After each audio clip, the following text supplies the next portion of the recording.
So I want to jump off something that you said, and that is, making mistakes at full speed and moving forward.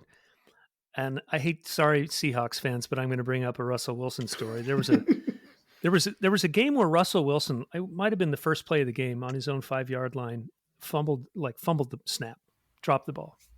And a reporter asked him, they went on to win the game. A reporter asked him after the game, "What were you thinking after you fumbled that ball?" He goes, "Oh, honestly, I didn't really think about it until just now." And he said, "I think about mistakes to the extent that it will improve my performance immediately. Beyond that, I forget it."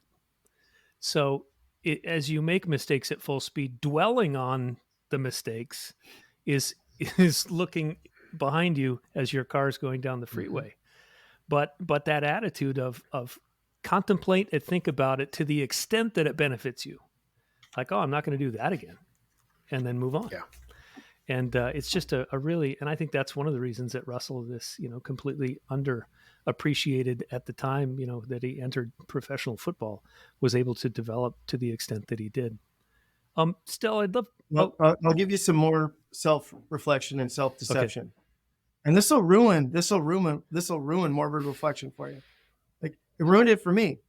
Okay, I've made a mistake. Now I'm going to beat myself up. Okay, dude, what's happened? You have fallen down in the mud puddle, and now you're going to just splash around and swim in it. The only Good job, James. proper thing to do is to get up out of the mud puddle. It is an extreme act of selfishness to just stay in it, especially when I would usually grant virtually every other human on the planet the benefit of the doubt that they made that mistake. Yeah. It's just extreme self-centeredness. That's all it is. And I only do it when I don't want to take the corrective measures. That's it. That's the only reason why. That's what it pays. The payment is, oh, I don't have to take action, so I'll just wallow in self-pity and self-centeredness. Like that's what it boils down to. And again, check with me this afternoon, and we'll give you some examples of where we did that today. And if we ever master it, I look forward to that moment. But it hopefully I get a little classier over time. But like that's just been my own experience with it. Like it does not pay. Eventually, I'm going to have to get up and get out of the mud puddle. So why not just do it now? Yeah. This idea of developing people as a central tenet to business, it's such an exciting thing, because when you give orders from the top and you are constantly watching people to make sure they don't mess up and that they're quote unquote doing their job. I mean, I think back to when I was a kid, and it's like, here comes the boss, look busy. It's like, I mean, that mentality still exists out there, look busy. But maybe the boss comes by and I'm staring out the window and I'm thinking up an idea that I could implement to make what I do at work better. What a beautiful idea. Stell, I'd love you to weigh in. When we put development at the center of our sort of goal in work, we're really freeing them up, almost like a nuclear reaction, aren't we, in terms of taking risks, trying things, thinking of new ways of doing things, right? Yeah, I have so many things going through my head right now, but the one that's sticking out, as most of you know, I was in Seattle at a Leafs Kraken game with Jeff and Dan, and I had the pleasure of sitting beside Jeff. And at one point during the game, he asked me that question about, what's your vision? What's it look like 10 years from now? How are we looking? And it became an unbelievable conversation to the point that I was paying more attention to Jeff than I was with my Leafs, and I'm a pretty big Leaf fan. That's pretty easy. Yeah. So, with regards to his analogy, the head, heart, and hands, it's one of the questions I consistently ask the team. And when I'm hiring someone, it's actually the first question that I ask, and rarely do they say, wow, that was the best interview I've ever had. And I'm not just paying attention to what they're saying. I'm paying attention to how they're responding to my questions and whether they're interested in the development side of things. So what's a typical question sound like, Stell, in that job interview? So I use the R factor question that we learned at Strategic Coach, and it's a year from today. What has happened? So I put them there. What's happened over the last year that you're happy and excited about?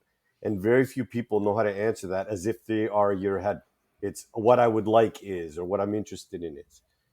And I think it's a critical question, and it goes back to why would some people delve into a problem and get stuck in it? There's no space, right? You have to look and say, okay, maybe some people don't have choice because they don't have space to move. The second you ask that question, you open up the possibility of creating space for them.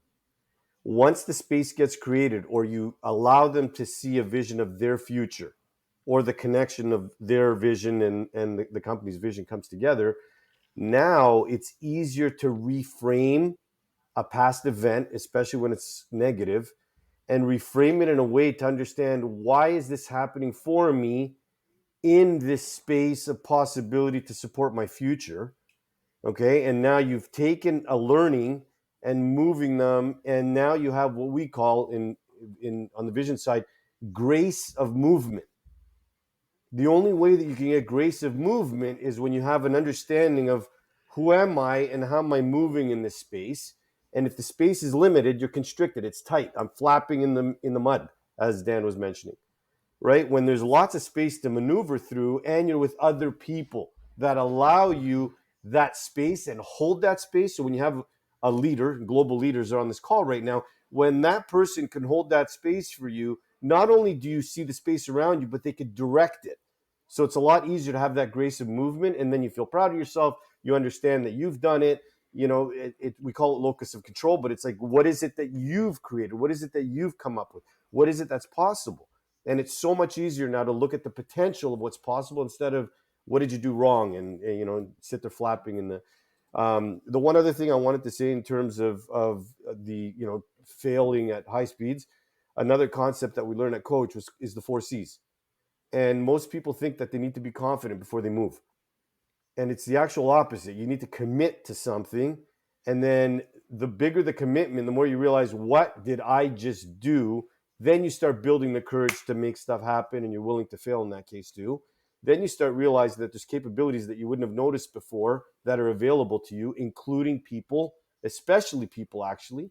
Okay. And then you gain the confidence, because there's that space again. There's the movement. There's the grace that I keep bringing up. So anyways, hope that helps bring things together. But it's a great conversation. Thank you, guys. Anybody else want to jump in? I like the new word locus. I didn't know that was a good word. I developed. I love it. No, I think it just, the way Stella brought it up, like the space and, you know, the grace of movement, that's what I try to provide people. Understand they have the space and they don't have to follow the traditional space that's we were trained in school the way the world is. But it still comes back to you as the leader to demonstrate that you're developing as well, and you will fail and admit to it and then grow with people, right? And the other thing for me is, when I learned from my 15-year-old daughter how to descend in scuba diving, because I couldn't, I kept ballooning, I wasn't breathing properly. She taught that to me. I was present to listen. I didn't think I was the parent. I know more. The way she explained it to me made sense, and now I can descend no problem. And I even threw that out to social media. It was, when did you learn from your staff? And when staff sees you or your team that you learn from them, that makes or breaks a day. That just tells you that I don't know everything, but I'm willing to learn from anyone. And that's what separated me as an engineer. I talked to the trades, I talked to the GC, I learned from them. I didn't tell them what needs to be done. I learned how they did it, so that's their unique way of doing things, and learn from everyone. And we need to demonstrate that to be effective. If not, if I don't do it, my team's not going to do it as well. And to Stel's point, we need to bring the right people on the team who has that mindset and wants to grow and develop. I develop people first, then the technical skills follow easily.